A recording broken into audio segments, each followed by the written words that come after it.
Penikmat dan pebisnis kopi di Banua bersatu padu menghimpun donasi dan menjadi relawan kemanusiaan untuk korban banjir di Kabupaten Hulu Sungai Tengah. Hasilnya penghimpunan dana melalui laman kitabisa.com berhasil menghimpun sebanyak 9.000 donatur dengan total dana didapat sebanyak 535 juta rupiah.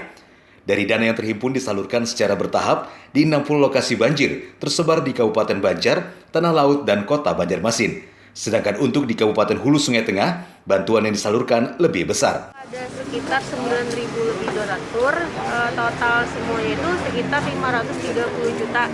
Cuman uang yang ada di sini itu turunnya itu secara bertahap. Jadi ini sudah tahap ketiga, total dana yang turun itu 260 juta. Untuk dana di Baraba itu sekitar 90 sampai 100 juta yang saya turunkan dari dana Kitabisa.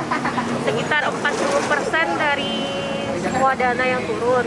Disalurkan ini kemana aja selain Baraba, Mbak? Kemarin kita sudah ada di sekitar 50 sampai 60 titik di Kabupaten Banjar, Tanah Laut, dan Banjarmasin. Agar tepat sasaran penyaluran dikondisikan melalui koordinator relawan daerah masing-masing, diprioritaskan yang masih terendam dan terdampak banjir. Ini mau dikoordinasikan ke desa Datar Betong di wilayah Kecamatan Hatakan.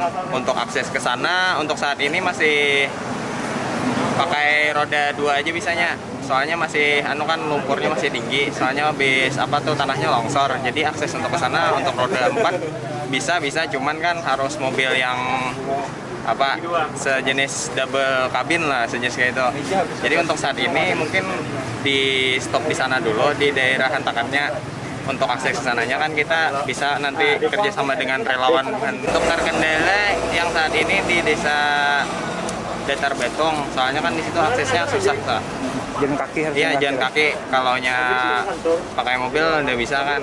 Sedangkan untuk daerah terisolir akan dikoordinasikan dengan perangkat desa maupun TNI Polri yang bersedia untuk mengantarkan logistik. Dari Banjarmasin, Satyanaka, Kalsel, 1net.